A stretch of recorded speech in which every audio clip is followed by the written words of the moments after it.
시청자 여러분, 그동안 안녕하셨는지요? 오늘은 2021년 1월 3일입니다. 이제 2021년 새해를 맞이해서 여러분들에게 이 한 해도 하나님의 은혜와 평안과 하나님의 은혜가 가득하기를 기원하고, 무엇보다도 여러분들 건강한 한 해 보내시고 하시고자 하는 모든 일들이 성취되는 그러한 복된 한 해가 되기를 기원하면서 오늘 여러분들과 함께 말씀을 시작하겠습니다. 오늘은 요한계시록 17장 마지막 절, 17장 요한계시록 17장 18절 한 절만 봉독하겠습니다. 또 내가 본 바 여자는 땅의 임금들을 다스리는 큰 송이라 하더라. 아멘. 자, 이제 요한계시록이 벌써 2021년을 맞이했는데, 요한계시록이 2020년 5월 달부터 아마 시작됐을 거예요.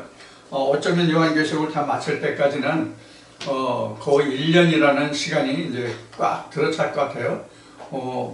이제 1월 달이니까 한 5개월 정도만, 한 4개월 정도만 더 하면 5월이니까 거의 1년을 1년이 다 되겠죠.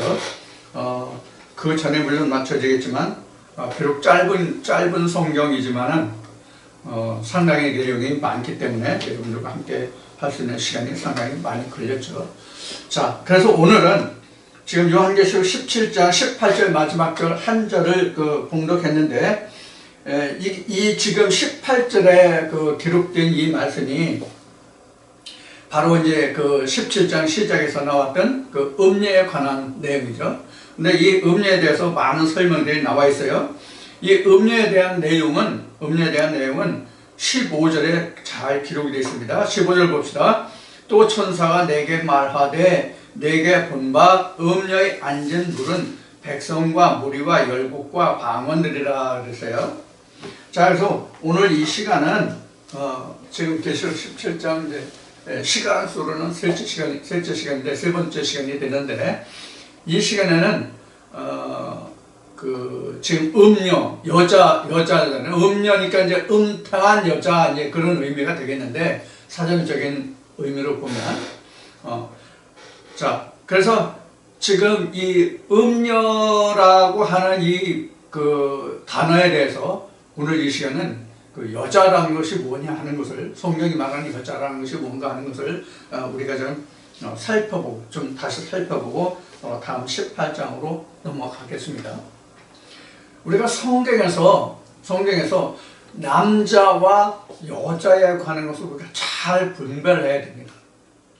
성경은 사실 남자와 여자의 기록으로 증거됐다 이렇게 말해도 과언이 아닐 정도거든요.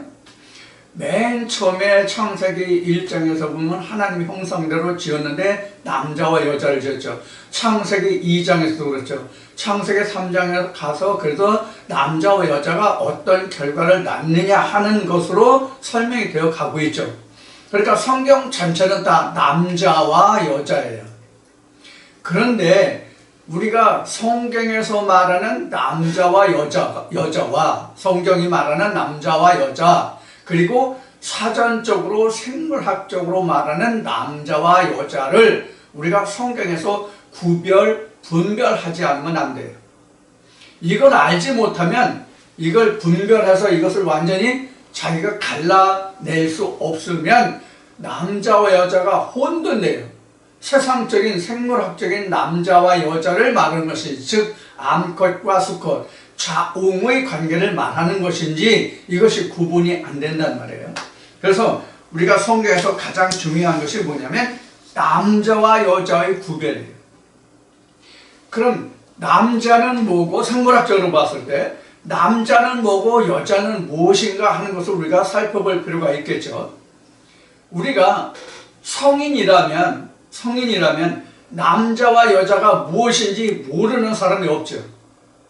생물학적인 남자와 여자가 무엇인지를 모르는 사람이 없죠. 성경도 마찬가지예요. 성경도 마찬가지여서 남자와 여자를 분별하고 구별하고 그것을 가려낼 수 있으면 이미 성경적으로도 이것은 성인이에요. 근데 세상적인 세상적이고 생물학적인 남녀의 구별은 세월이 지나면, 시간이 지나면 자연스럽게 깨닫게 되죠. 생물학적으로는 생물학적으로는 시간이 지나면 저절로 자라서 흔히 한 말로 생리적으로 남자와 여자의 그 구별이 되고 그 기능도 알게 되고 뭐 그렇게 되죠. 그래서 우리가 흔히 하는 말로 생리적이다, 생리현상이라 하는 것은 누가 가르쳐주고 배우지 않아도 자연스럽게 일어나는 현상이 사실은 생리적인 현상이죠. 예를 들어서 우리가 음식물을 취하면 그 장 속에 들어가서 소화가 되고 배설이 되고 영양이 흡수되고 하는 것은 자기가 노력하거나 이렇게 해야 되겠다고 해서 일을 해서 이루어진 현상이 아니라 자연스럽게 그냥 순리적으로 일어나는 것들이죠. 그렇죠? 그래서 흔히 하는 말로 내가 먹고 배설하는 이런 현상을 생리적이에요. 그래서 졸리면 자고 배고프면 먹고 이런 것이 생리적인 현상이란 말이에요. 자, 그런데 성경적으로는 성경에서 말하는 남자와 여자는 이렇게 순리적으로 일어나는, 즉 생리적으로 일어나는 그런 현상의 남녀가 아니란 말이에요. 자, 그래서 성경에서 남자 하면은 신학으로 말할 때는 남자와 여자, 생물학적인 남자와 여자, 자웅의 관계, 암컷과 수컷의 관계로 해석하고 성경을 그렇게 보죠. 그래서 창세기에서도 하나님이 남자와 여자를 지으셨다. 그러니까 생물학적인 남자와 여자를 지었다. 이렇게 생각하고 그렇게 풀어가죠. 그러나 성경이 말하는 남자와 여자는 전혀 그렇지 않단 말이에요. 성경에서 말하는 남자는 오로지 하나님 한 분뿐이에요. 자, 그럼 여기서 우리가 남자와 여자가 다른 것이 무엇인가를 우리가 살펴볼 필요가 있죠. 그래서 남자는 뭐가 남자냐면은 씨가 있는 자, 씨를 가진 자가 남자예요. 그럼 여자는 뭐냐? 씨를 받아서 양육하는 자가 여자예요. 그래서 생리적인 기능으로 보면 남자와 여자가 하는 기능이 전혀 다르죠. 그죠? 남자와 여자가 하는 기능이 전혀 달라요. 성경에서도 마찬가지란 말이에요. 그래서 하나님은 아버지 입장이고, 성경은 하나님은 아버지 입장이고, 즉 남자의 입장이고, 우리 땅에서 사는 인간들은 여자 입장으로 기록하고 있단 말이에요. 즉 하나님은 씨를 주는 자니까, 즉 말씀의 씨를 주는 자니까 하나님은 남자요, 모든 인간들은 하나님의 말씀을 받는 자니까 여자요, 이렇게 된 거란 말이에요.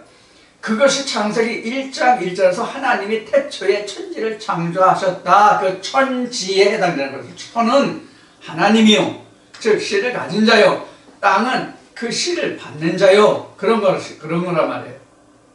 자, 그래서 성경에서 말하는 남자와 여자는 사람의 예대로 했을 때에 남자와 여자로 기록한 거예요. 그래서 성경에서 말하는 남자는 하나님이요, 여자는 모든 인간들, 즉 하나님의 말씀을 받을 자들을 여자라고 한 거예요. 근데 이런 것이 남자와 여자고, 이런 남자와 여자를 막론하고 모든 인생들이 하나님의 말씀으로 살아갈 수 있잖아요. 하나님의 말씀으로 인생이 바르게 살아갈 수 있잖아요. 하나님의 형상으로 지어질 수 있잖아요.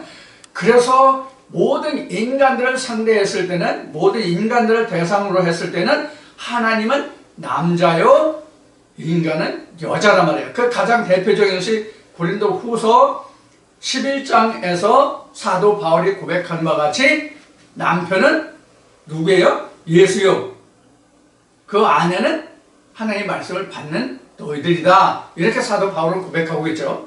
또 그래서 누가복음 8장에는 하나님의 말씀이 뭐라고 되어 있어요? 씨다, 그렇게 되어 있어요. 하나님의 말씀이 씨다 그랬어요. 자, 그럼 여기서 이제 여자라는 것을 우리가 좀 살펴보죠. 자, 여자.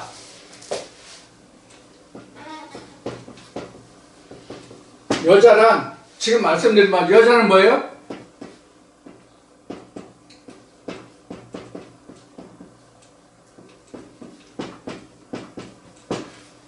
여자란 씨를 받을 자들이란 말이에요. 씨를 받을 자들. 여자란 씨를 받을 자들이란 말이에요. 근데 이 씨는 누가복음 8장 11절에 말했죠. 누가복음 8장 11절에 보면은 하나님의 말씀은 씨다 이렇게 나왔단 말이에요. 하나님의 말씀은 씨다 이렇게 나왔단 말이에요.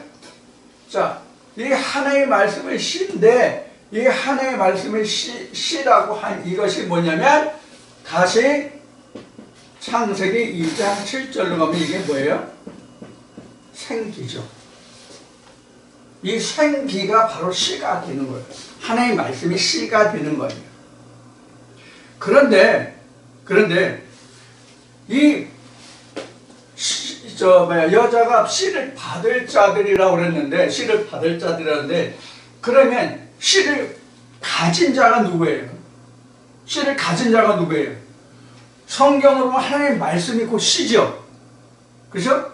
성경의 말씀으로 말씀들이 모두가 씨란 말이에요. 누가 8장 11절에 있는 말씀과 같이 하나님의 말씀이 모두가 씨란 말이에요. 씨란 말이에요. 그런데 이것이 다시 하나님의 말씀이 씨인데 이것이 생긴데 이것이 다시 갈라디아서 4장 21절 이하를 보면 그 여자라는 것이 뭐냐면 언약이다 이렇게 나왔어요. 그래서 언약이라는데 여기서 보면은 그 아브라함의 예를 들어서 누구를 얘기했냐면 사라와 하가를 들었어요. 그래서 이 사라는 예루살렘을 말하고 하갈은 애굽을 말한다 이렇게 되어 있어요. 자, 여러분들이 이 말씀 그동안 많이 들어서 다 이해하시는 말씀이죠. 자, 그러면 이 여자란 씨를 받을 자들인데 결국 이 씨는 바로 뭐냐면 언약이다 이렇게 설명을 하고 있어요. 누가 풀어줬어요? 바울이 이 여자, 이 씨를 받을 자들을 바로 이렇게 설명했단 말이에요. 그러니까 그 여자라고 하는 것은 여기 나온 것 같이 창세기 2장 7절에 나와 있는 것 같이 이 생기를 통해서 뭐가 나와요? 이 생기를 통해서 뭐가 나와요? 다시 남자와 여자가 나오죠. 이 생기를 통해서 남자와 여자, 이걸 좀 더 설명하면 아담에게 생기를 넣어서 이 생기가 다시 뭐로 나와요? 지금 말한 것이 남자와 여자 이렇게 나온단 말이에요. 생기가 들어가기 전에는 남자와 여자가 나오질 않아요. 남자와 여자가 나오질 않아요. 생기가 들어가지 않으면 아담이 있을지라도 남자와 여자가 구별이 안 된다고. 그럼 생기가 들어가야 남자와 여자가 드러나는 거가 되는 거죠. 창세기 2장의 설명으로 그렇잖아요. 자, 창세기 2장의 개요를 그동안 많이 얘기했기 때문에 다 기억하시겠지만 그래도 이해를 돕기 위해서 다시 한번 말한다면 하나님이 아담을 불러다가 그 코에 생기를 불어넣었어요. 그래서 뭐가 됐어요? 생명이 되었어요. 요거 한 단계 더 쓰면 생기를 불어넣으니 생명이 되었어요. 그렇죠? 생명이 되어서 하나님 볼 수 있죠. 그런데 하나님이 생명이 들어간 아담을 볼 때에 아담이 있을 곳이 있었어요? 없었어요? 아담이 처할 곳수가 없어서 하나님이 코에 생기가 들어간 생명이 된 아담을 위해서 지어준 것이 뭐예요? 에덴이죠. 에덴을 지어줬어요. 그 에덴을 지어놓고 보니까 에덴에 누가 혼자 있어요? 아담 혼자 있잖아요. 그렇죠? 그 아담은 누구예요? 생명이 된 아담. 생명이 되지 않은 아담이 아니라 생명이 된 아담이 혼자 거하는 것이 하나님이 보시기에 좋지 않았더라. 그래서 하나님이 아담을 깊이 잠들게 하고 그 갈비를 취하여 만든 대상이 누구예요? 여자죠. 그러니까 생기로 인하여 만들어진 자가 바로 누구예요? 여자죠. 생기로 인하여 지음을 받은 자가 여자예요. 그래서 바울은 이것을 언약이라고 한 거예요. 그래서 여자는 씨를 받을 자예요. 즉 씨라는 것은 말씀이니까 누가복음 8장에서 그래서 말씀이니까 말씀을 받을 자가 여자인데 그 여자는 바로 언약이 된다요. 그 뭐가 언약이 된다는 뜻이에요? 말씀이 언약이 된다는 뜻이죠. 그런데 그 말씀에 들어가 보면 이렇게 사라도 있고 하갈도 있다 이런 뜻이 된단 말이에요. 그러면 사라와 하갈은 뭐냐? 사라와 하갈은 뭐냐? 사라라고 하는 것은 하나님의 언약의 성취자예요. 하나님의 언약의 성취자예요. 그럼 하갈은 뭐냐? 하갈은 애굽인데 이것은 뭐냐면 육체를 뜻하는 거예요. 하갈은 육체를 뜻하는 거예요. 그래서 우리가 출애굽이라고 하면 우리가 지난날 이스라엘 백성들이 애굽에서 종살이 하다가 그들이 하나님의 인도하면서 가나안 땅에 간 그것이 우리가 출애굽이다라고 우리가 그 신학적으로는 그 부분만을 우리가 알고 그렇게 듣고 있는데 실제로 오늘날에 있어서는 애굽이라는 것은 뭐냐면 사람의 가르침과 세상의 지식을 떠난다가 출애굽이에요. 사람의 가르침과 지식을 떠난다가 바로 출애굽이에요. 오늘 우리가 과거 이스라엘 백성들이 애굽 땅에서 종살이 하다가 출애굽했던 것으로 우리가 출애굽을 본다면 우리도 오늘날 출애굽을 하려면 그런 과정을 거쳐야 되잖아요. 근데 그런 의미가 아니고 이것은 우리에게 보여준 예표 그림자였단 말이에요. 무엇에 대한 그림자냐? 사라와 하갈에 대한 그림자였다 그런 얘기예요. 이것을 쉽게 다시 풀어서 성경 전체적으로 설명한다면 율법에서 하나님의 언약으로 들어가서 언약의 자손까지를 말하는 거예요. 그러니까 하갈로 시작해서 하나님의 언약으로 들어가서 여기서 뭐가 나와요? 아들이 나오잖아요. 그렇죠? 그래서 여자라고 하는 것은 결국은 씨를 받을 자인데 씨를 받음으로 인해서 뭐가 이루어지는 거예요? 언약의 성취가 이루어지는 거죠.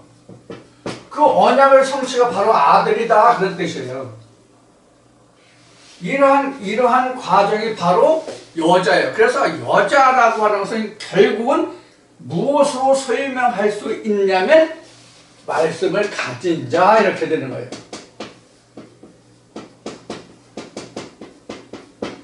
결국은 여자는 말씀을 가진 자예요. 그런데 우리가 성경에서 지금 설명을 여러분들께 드린 바와 같이 말씀을 가진 자가 이렇게 사라의 언약을 가진 자도 있고 하갈의 언약을 가진 자도 있다는 말이란 말이에요.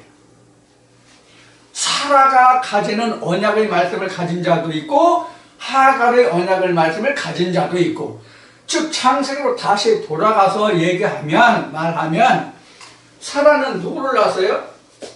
사라는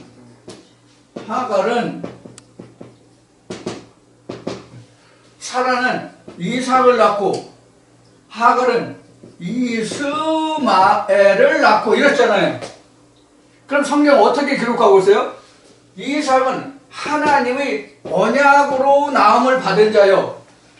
이스마엘은 하나님의 언약을 인하지 않고 나음을 받은 자예요. 그래서 하나님이 이삭과 이스마엘을 두고 뭐라고 말씀하세요? 이스마엘은 내 유업을 받지 못할 자라고 말씀하시잖아요. 나의 유업은 이삭에게 있다고 말씀하시잖아요. 이것을 들어서 사도 바울은 갈라디아 교회에서 편지할 때에 여기 지금 써놓은 바와 같이 예루살렘과 신의 산의 예로서 설명을 하고 있는 거예요. 그럼 하늘에 있는 예루살렘과 땅에 있는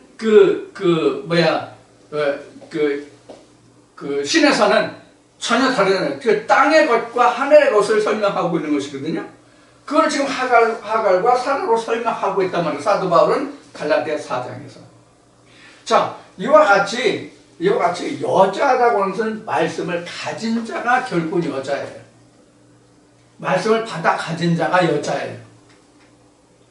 근데 지금 말씀드린 바와 같이 어떤 말씀을 받아 가진 자냐 하는 거예요. 어떤 말씀을 받아 가진 자냐 하는 거예요.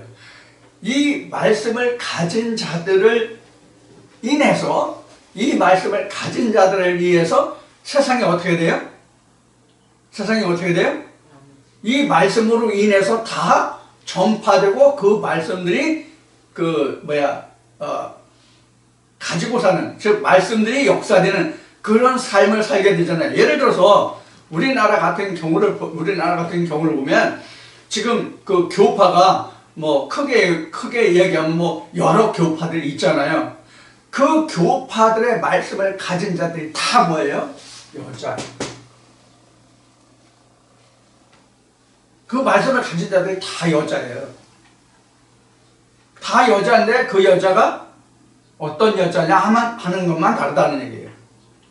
거기에 사라와 같은 자도 있고 하갈과 같은 자도 있다는 얘기예요. 근데 사라도 사라 나름이고 하갈도 하갈 나름이에요. 근데 문제는 사라는 다 하나님의 언약을 받은 자들이에요. 사라는 하나님의 언약의 아들을 낳을 자란 말이에요. 언약을 성취할 자들이 바로 사라란 말이에요. 하나님의 함께하는 자. 그런데 하갈은 어때요? 애굽이죠. 그럼 애굽은 수많은 말씀들이 있어요.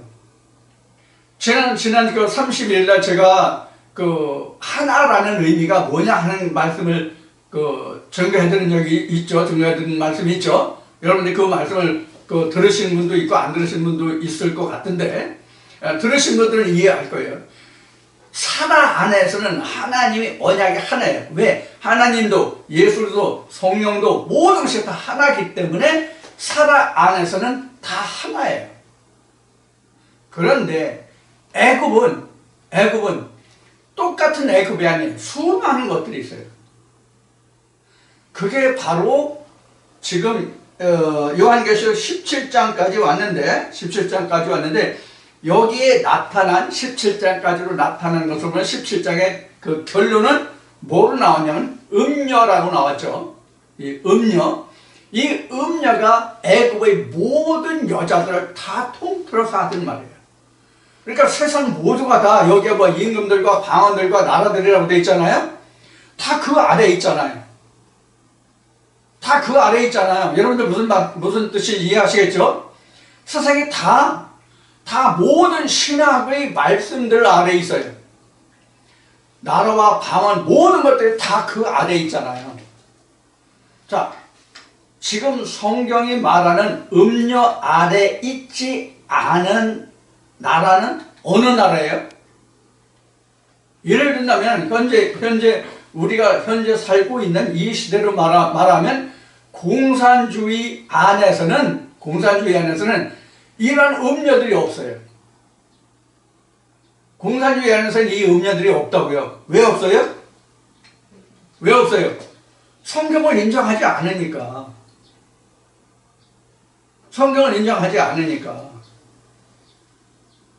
여러분들 학교 다닐 때 그 공산주의 일을 많이 배웠죠. 공산주의가 뭔가 배우셨죠. 아마 지금은 제가 학교 다닌 지 워낙 오래됐기 때문에 모르겠는데, 우리 공산주의 이념이 흔히 하는 말로 사관이 뭐냐면 유물사관이죠. 유물사관.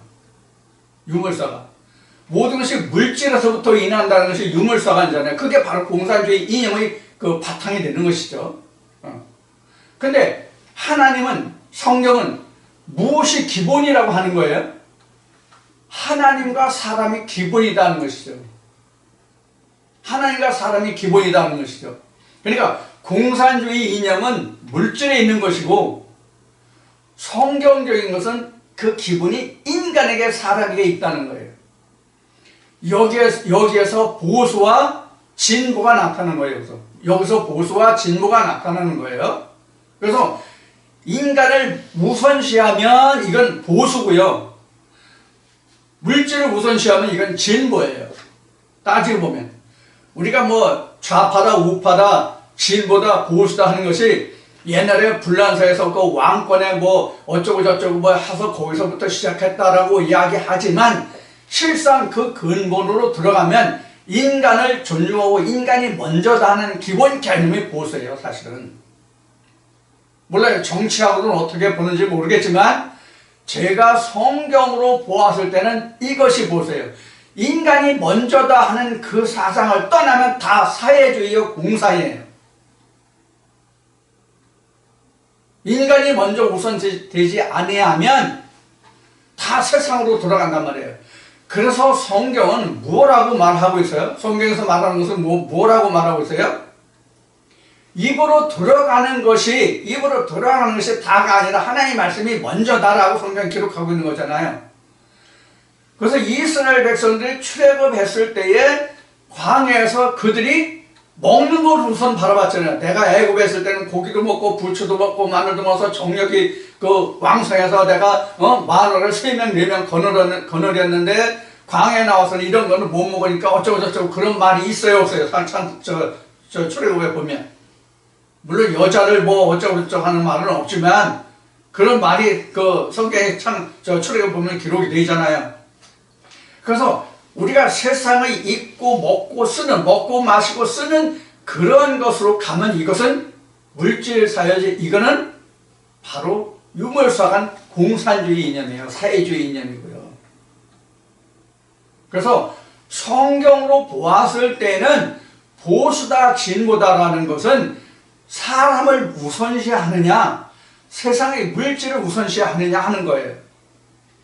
자, 여러분들 지금 우리나라를 보거나 미국을 보거나 여러분들이 지금 진보라고 하는 이 사람들 민주당이라고 하는 민주라고 하는 그 사람들이 가장 선호하는 게 뭐예요?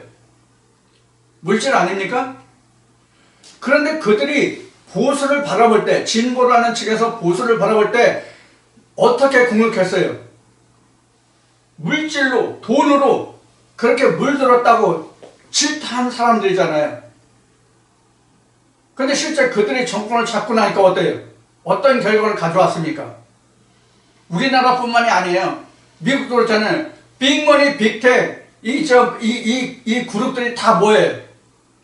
다 물질로 쫓아가잖아요. 그래서 지금 이 세상에 혼란스러운 것은 하나님의 말씀의 근본을 떠났기 때문에 기독교라는 그 사람들이 모래 역할을 하지 못했기 때문에 이 세상이 이렇게 혼란과 혼돈 속에 빠졌다라는 이야기를 그래서 성경과 삶이라는 주제로 말씀드린 게 바로 그런 원인이에요. 자, 그래서 지금 이런 여자들이 말씀을 가진 자들이 사람의 개념이 아니라 하글의 개념을 가진 자들이 바로 뭐냐면 음녀들이에요. 지금 음녀가 세상을 다 다스렸잖아요. 지금 음녀들이 있기 때문에 즉 하나님의 말씀을 떠난 세상의 이론을 가진 자들이 있기 때문에 여기에 침투한 게 뭐예요? 바로 물질을 바라보는 자들에게 가장 쉽게 뚫고 들어갈 수 있는 그게 뭐냐고요? 공산주의 이념이잖아요. 유물사관이잖아요. 그래서 지금 미국이나 한국이나 이렇게 혼란한 시대를 겪고 있는 거예요. 그래서 우리가 이 마지막 시대에 우리가 하나님과 예수 그리스도와 성령을 받고 아는 자들은 과연 어떠한 삶을 살아야 되고 어떠한 길을 취해야 하는가 하는 것을 그래서 성경과 삶이라는 주제로 그동안 몇 시간 말씀을 드렸던 거예요. 오늘 이 여자라는 대목에서 이제 중목이 되는데, 자, 이와 같이 우리가 성경을 통해서 하나님 우리에게 가르쳐 주시는 것은 뭐냐면 인간으로 돌아가자는 얘기예요. 하나님의 지은 창조주의 근본으로 돌아가자는 거예요. 이게 인간 회복이고 이게 다시 사는 부활이에요. 그래서 내 정체성을 다시 드러내서 찾아서 내 정체가 뭐냐 하는 것을 아는 것이, 알게 하는 것이 곧 하나님의 성경이란 말이에요.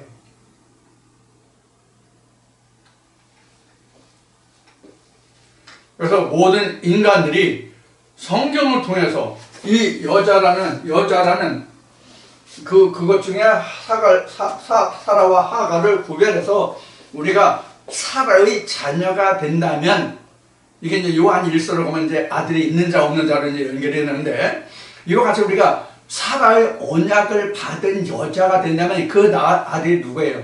하나님 형상으로 지음을 받은 그런 내가 되는 거잖아요. 이 말은 곧 무엇을 말하느냐면, 성경이 우리에게 성경 66권을 통해서 우리에게 가르쳐준 것은 뭐냐면 예수 그리스도잖아요.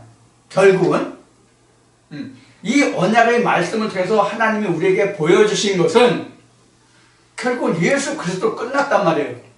그러면 우리가 무엇을 생각할 수가 있냐면, 이 그림 이제 다시 그리게 되는데, 오늘도 이제 다시 또 이 그림을 그리게 되는데, 이런 뜻이란 말이에요.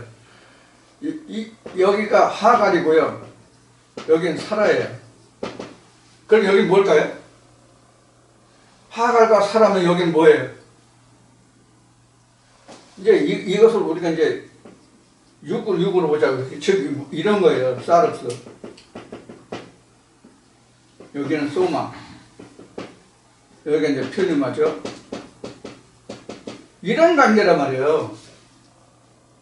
이게 그래서 하나님이 우리 인간에게 보여주신, 이 모세에게 보여주신, 처음에는 하나님이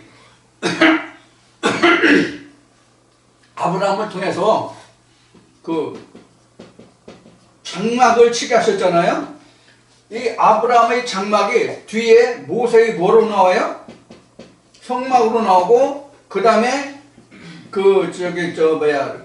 솔로몬으로 인해서 뭐로 나왔냐면 성전으로 나오죠. 근데 이렇게 변했던 것이 다시 요한복음 2장에 오면 이게 바로 뭐가 돼요? 예수가 되죠. 이렇게 되잖아요.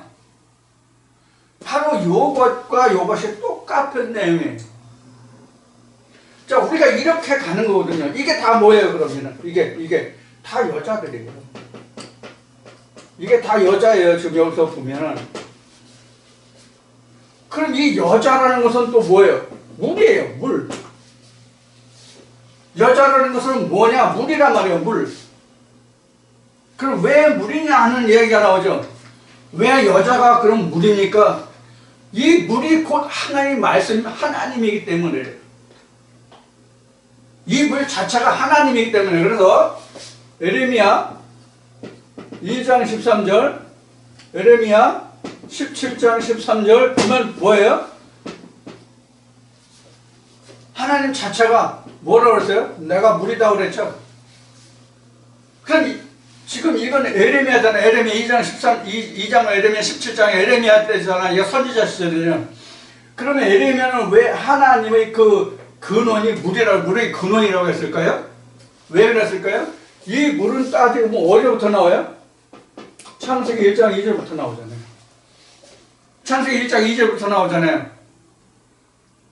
근데 여기가 창세기 1장 둘째 날에 가면 이 피오뉴마라는 게 뭐예요? 인물이잖아요.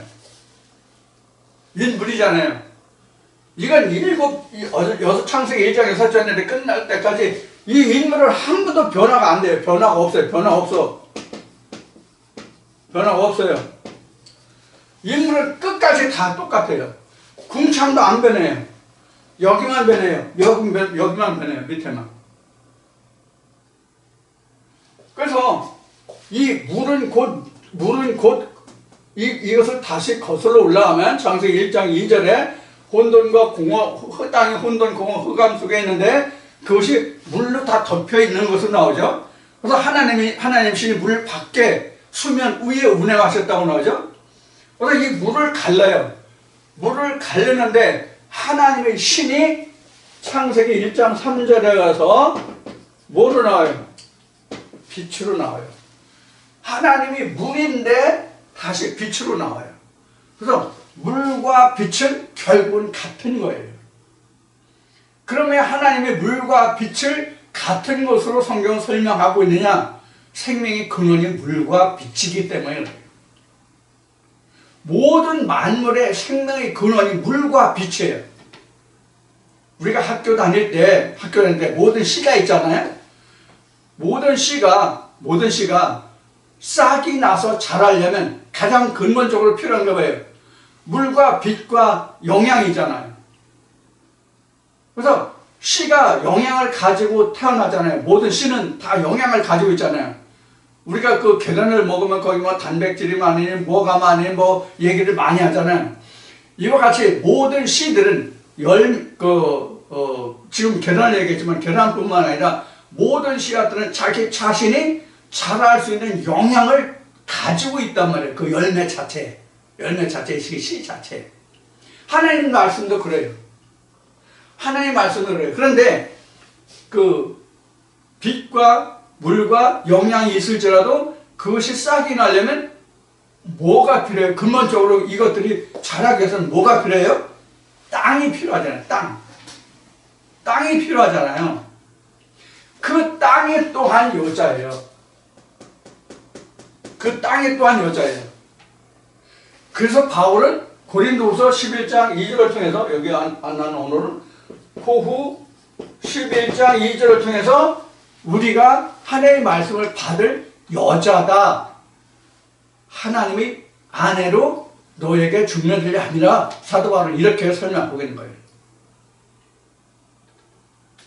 자, 그러면 여자에 대해서 여러분들이 이제 어느 정도 이해하셨죠? 그래서 지금 여기에서 말하는 이 음녀에 대한 설명을 보면 조금 전에 이제 15절 말씀을 봤잖아요. 자, 15절 다시 봅시다. 지금 여기까지 말씀을 들었으니까 15절을 다시 말씀을 드릴게요. 15절. 계시록 17장 15절. 15절 보면 또 천사가 내게 말하되 내게 본 바 음녀에 앉은 물은 바로 뭐다? 앉은 물은 백성과 무리와 열국과 방언들이니라. 이렇게 방언들이라 그래서. 자, 방언들이라고 하면 이게 복수잖아요. 방언이 왜 많아요? 세상의 언어가 왜 많아요? 민족이 다르기 때문에 언어가 많은 거죠. 민족과 나라가 다르기 때문에 방언이 있는 거잖아요. 자, 그러면 하나님 안에서는 나라가 몇이에요? 이스라엘이라는 나라 하나뿐이 없잖아요.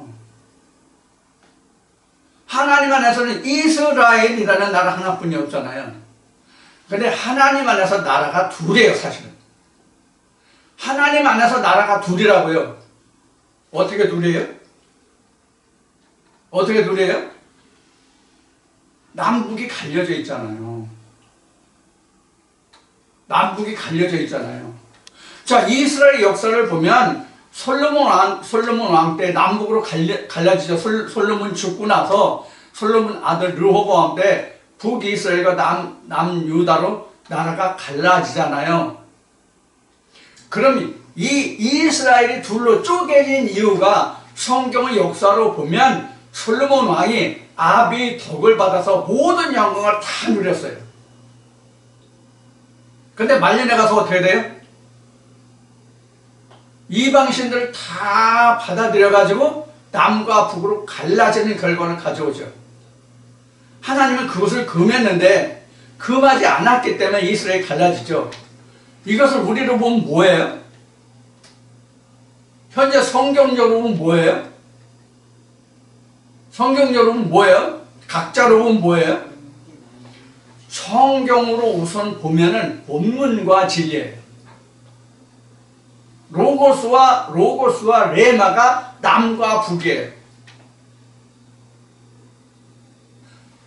유다는 하나님의 언약으로, 즉 레마로 이루어진 것이라면 북이스라엘은 그냥 본문으로 이루어진 거예요. 그러니까 본문으로 이루어졌다는 얘기는 세상적인 거란 얘기예요. 이것이 이스라엘이 남과 북으로 갈라졌다는 뜻이에요. 현재 우리로 보면 소마와 퓨뉴마의 관계예요. 소마와 퓨뉴마의 관계예요. 그럼 소마가 커요? 퓨뉴마가 커요? 북이스라엘이 커요? 남유다가 커요? 바로 이러한 관계를 우리가 이해하면 돼요. 근데 둘 다 여자예요. 퓨뉴마도 여자고 소마도 여자고 사르스는 더 말할 것도 없는 큰 여자고. 근데 성경은 이걸 취급하지 않고 있을 뿐이에요. 지금 성경은. 왜 성경은 사르스를 취급하지 않을까요? 하나님은 영이시기 때문에 그래요. 사르스는 보이는 것이요. 소마와 이 퓨뉴마는 보이지 않는 거예요. 보이지 않잖아요, 이거는. 소마 보여요? 그래, 소마가 있어요, 없어요? 실상은 있잖아요. 실상은 있는데 보이지 않아요. 소마는 우리의 마음이, 우리 혼이 보여요? 육체는 보이지만, 제가 지금 여러분들 앞에서 이 동영상을 통해 말하고 있는 이태수라는 인간이 이렇게 몸이 있어서 살이 있어서 보이지만은 제 마음의 어떤 생각과 어떤 뜻으로 지금 여러분들에게 이 말씀을 전하고 이렇지 않을 때는 어떻게 사는지 여러분들 살아가는 저를 보고 그 마음을 볼 수 있어요, 없어요? 못 보잖아요. 그럼 그 사람을 볼 수 있는 근본적인 게 뭐예요? 그 사람을 볼 수 있는 바탕이 뭐예요? 그 사람 입에서 나오는 말이잖아요. 그 사람 입에서 나오는 말이잖아요. 그래서 그 사람이 어떤 사상을 가지고 있는지, 어떤 생각을 가지고 있는지, 지금 어떤 생각을 하고 있는지는 그때 함께해서 서로 대화를 하는 그 말을 통해서 저 사람이 지금 어떤 생각을 가지고 있구나, 지금 이러한 상태구나 하는 것을 안단 말이에요. 이런 것을 가장 잘 아는 사람이 뭐예요? 심리 상담사가 되겠죠. 그러면 성경에서 기록한 대로 사람의 마음을 가장 잘 아는 자가 누구 계세요? 사람을 지으신 하나님이겠죠. 그렇지 않아요? 자, 그러면 이 지금 얘기한 사람을 지으신 하나님이라고 하는 말은 어떤 사람의 하나님이냐 하는 거예요. 어떤 사람으로 지어진 사람의 하나님이 그 마음을 아시냐는 거예요. 바로 지금 얘기한 이거예요. 하갈이냐 사라냐에 따라서 어느 여자로 지어졌느냐에 따라서 그 사람의 마음을 하나님이 아시는 거예요. 그래서 사라로 심어진 자의 사람은 하나님이 아시고, 하갈로 심어진 사람은 하갈로 심어진 그 하나님이 아는 거예요.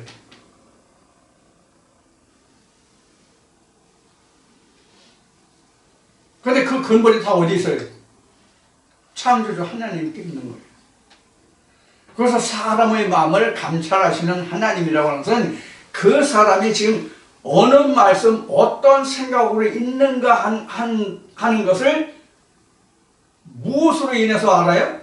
지금 내가 어떤 말씀을, 어떤 생각을 하느냐에 따라서 그 사람 마음이 하나님 앞에 드러나는 거잖아요. 그럼 요한복음 1장 1절의 말씀을 통해서 그 말씀이 하나님이잖아요. 그러니까 하나님이 가장 잘 아시죠. 하나님이 그 마음을 감찰하시는 하나님이 되는 거죠. 가장 잘 아시는 하나님이 되는 거죠. 무슨 뜻인지 이해가 되셨죠? 네. 그게 바로 여자의 상태예요.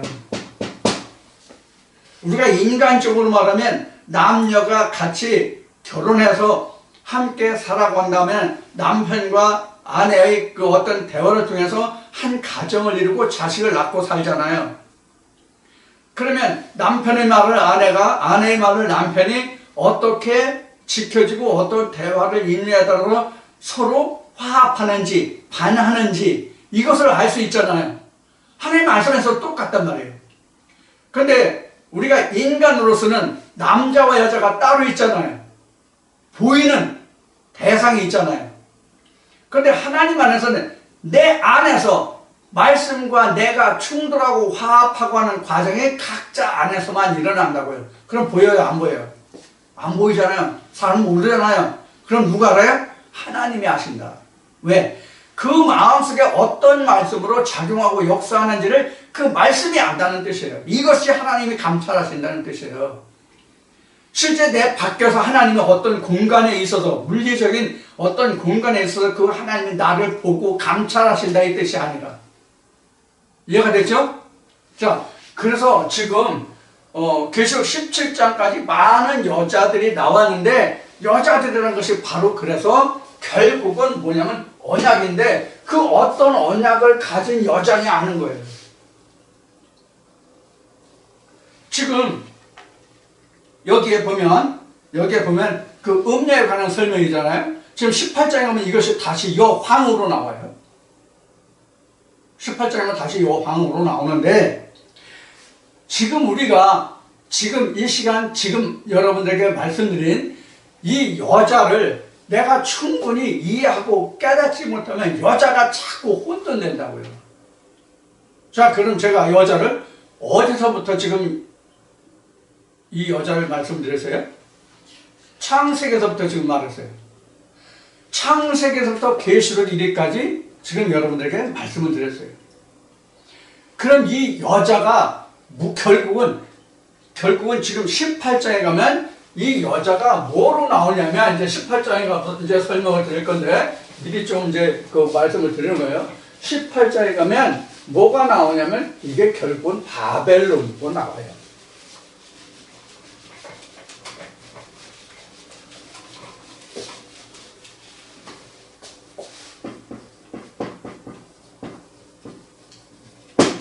바벨론으로 나와요. 자, 이와 같이 이제 성경은 그 남자와 여자의 이야기예요, 성경은. 그래서 이제 뒤에 가면 이제 18장에 가서 이제 다시 바벨론 얘기를 18장에 가서 하기로 하고,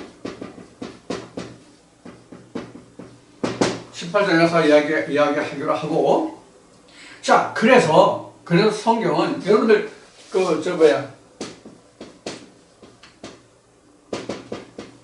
마태복음 25장 1절부터 보면 뭐가 나오죠?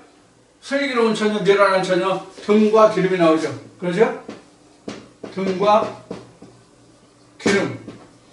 열 처녀가 나오는데 다섯씩 나눠지죠. 그렇죠? 다섯.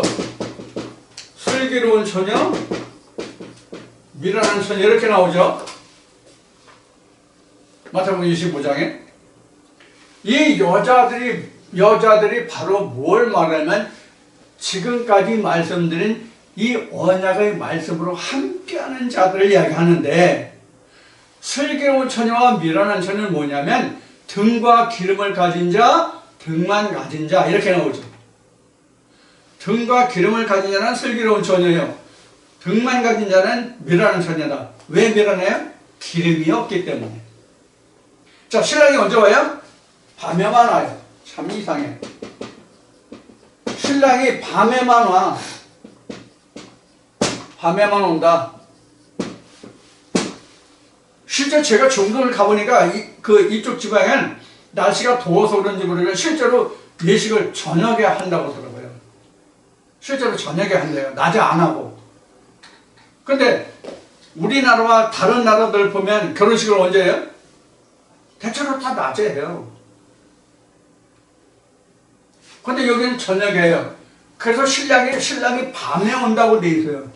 그래서 밤에 오기 때문에 등불을 켜고 해야 되니까 어떻게 돼요? 기름이 필요하겠죠? 지금은 다 전기불이지만, 지금은 다 전기로 해서 전등을 켜지만, 옛날에 다 기름이나 이런 걸 하잖아요. 뭐, 식물성 기름이나 동물성 기름이나 이런 걸 가지고 우리가 불을 밝혔잖아요. 물론 이제, 땅속에서 나오는 그런 이제 것도 있지만, 우리나라 같은 경우에는 뭐, 피 맞아요. 기름을 뭐 피운다든가 이런 것도 있었죠. 자, 그런 것이 있는데, 신랑이 밤에 온다는 뜻은 뭐냐면, 하나님이 앞에 불과 빛이라는데, 하나님이 예수 그리스도가 빛이기 때문에, 빛인데, 우리 인간들을 하나님의 말씀에 비해서 말씀이 없는 자라는 의미로 모든 인간을 뭐라고 기록하고 있어요? 밤이다, 어둠이다 그렇게 설명했단 말이에요. 그러니까 나를 밝히기 위해서는 등과 기름인 하나님의 말씀이 내게 있어야 된다는 뜻이 바로 신랑이 밤에 온다는 뜻이란 말이에요. 즉 밤인 나에게, 즉 하나님과 예수께서 없는 내게 온다의 뜻이 밤에 온다는 뜻이에요. 그래서 반드시 밤에 오죠. 반드시 밤에 오죠. 그렇죠? 낮이면, 즉 하나님이 내게 계시면 하나님이 또 올 필요가 없다는 얘기예요. 하나님이 없는 자는 밤이기 때문에 그런 거예요. 이게 요한복음 1장 1절부터 설명은 다 그렇게 나와요. 그가 세상의 빛으로 왔는데 어둠의 빛이다. 어둠이 그를 깨닫지 못하더라. 받아들이지 못하더라. 영접하지 못하더라. 그런데 영접하는 자는 하나님이 자녀가 되는 권세를 주었다고 3장까지 이어지죠. 그 말씀이. 그 말씀들 여러분들이 이제 기억하시면 상관하면 돼요. 그래서 결론적으로 말하면 이 여자라고 하는 것은 뭐냐면 하나님의 언약의 말씀을 받아 가진 자들이 바로 누구냐면 이 여자예요. 그런데 이 여자들이 세상으로 더불어 있으면 이것이 음녀예요. 하나님으로 더불어 있는 것이 아니라 세상으로 더불어 있으면 이것을 음녀라고 한다 그런 얘기예요. 지금 17장에서 계시록 17장에서 설명이 바로 그런 거예요. 15절이. 세상에 군림하고 있는 하나님의 말씀을 등에 업고 세상을 지배하는 자들을 음녀라고 하는 거예요. 그러니까 그 중에는 많은 방언도 있고 나라들도 있고 임금들도 있고 왕들도 있다고 기록하고 있는 거예요. 그런데 문제는 뭐다? 이것이 사회주의나 공산주의는 하나님의 말씀이 없기 때문에 바로 이렇게 하나님의 말씀이 있는 것을 하면 이것이 있다. 거기서 진보와 보수의 관계를 이야기했어요. 세상이 말하는 정치공학적으로 말하는 진보와 보수를 말하는 것이 아니라 성경이 말하는 진보와 보수를 이야기했어요. 자, 이와 같이 우리가 성경을 들여다보면 세상을 볼 수 있는 눈이 열려요. 다만 우리가 일반적으로 세상 사람들이 또 이 교계에서 말할 때 뭐라고 말하냐면 왜 하나님의 말씀을 가진 성직자들, 즉 목회자들이 왜 정치에 대한 것을 세상적인 것을 가지고 말하느냐 이런 비평을 말하는데 우리가 하나님과 세상 돌아가는 것과 절대로 별개로 따로 나눠서 말할 수 없는 것이 무엇이냐면 이거예요. 뭐냐? 만약에 이 세상이 하나님의 말씀이 증거되고 하나님의 말씀이 전파될 수 없는 세상이 된다면 하나님의 역사가 어떻게 되겠어요? 끊어지겠죠. 그래서 하나님의 말씀이 전파되고 증거되는 그런 것이 방해되고 제어되는, 방해되고 막아되는 그런 시대가 성경적으로 말하면 시대의 끝이에요. 하나님의 심판이 오는 때예요. 이것이 어디에 잘 기록되어 있어요? 에레미야서에 기록되어 있어요. 에레미야 5장에 보면 너희가 예루살렘 거리를 빨리 왕래해서 하나님의 의를 찾는 자, 의인이 아니에요. 창세기 소돔과 고모라라 해서 하나님과 아브라함 사이에는 하나님의 의인을 악인과 함께 멸하는 것이 하나님의 뜻입니까? 했지만은 에레미야는 이렇게 하나님이 말씀하세요. 내가 예루살렘 거리를 빨리 왕래해서 하나님의 의인이 아니라 의를 찾는 자 단 한 사람이 있으면, 한 사람이라도 있으면 네가 찾으면 내가 이스라엘에게 내리기로 한 그 진노를 내가 사해 주겠다 이렇게 말씀하신단 말이에요. 그러면 하나님을 찾는 자가 없는 그런 세상, 하나님의 말씀이 증거되고 전파할 수 있는 그런 세상이 된다면 그때가 악이 하나님의 창세기 때 가나안 땅에 아직은 악이 관영치 않았다고 말씀하신 것과 같은 말씀으로 비교하면 이때가 악이 관영한다는 거예요. 그러니까 어떻게 돼요? 하나님의 치리가 들어옵니다. 우리가 이러한 데서 하나님의 때가 언제인지를 분별할 수 있다 하는 것을 말씀드린 거예요. 그동안 오늘 이 말씀도 마찬가지예요.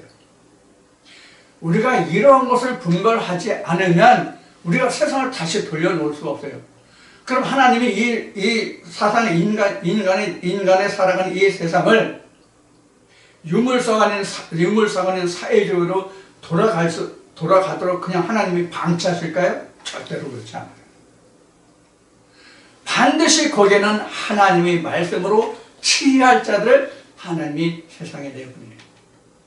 정치적으로 말씀으로, 세상적으로 말씀으로, 양쪽 다. 그것이 어디에 있어요? 말라기서에 있어요. 크고 두려운 날이 이르기 전에 내가 반드시 엘리야를, 내정 선지자 엘리야를 너에게 보내주겠다. 지금 세상에 혼돈과 공허 속에 있지만 하나님은 반드시 이 세상을 하나님의 말씀으로, 이런 음료를 다 치시고 하나님의 말씀으로 다시 재정립되는 그러한 세상이 올 겁니다. 이건 하나님 언약이에요.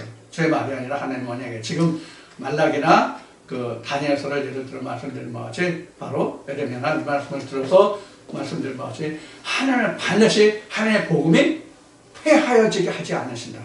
성경에 기록되어 있죠? 말씀 폐하진 것 같지만 절대로 그렇지 않다. 자, 오늘 이 시간 이제 이렇게 해서 여자에 가는 것을 여러분들에게 말씀을 드렸고, 잠시 쉬었다가 다시 다음 시간에 다시 18장으로 다시 시작하겠습니다.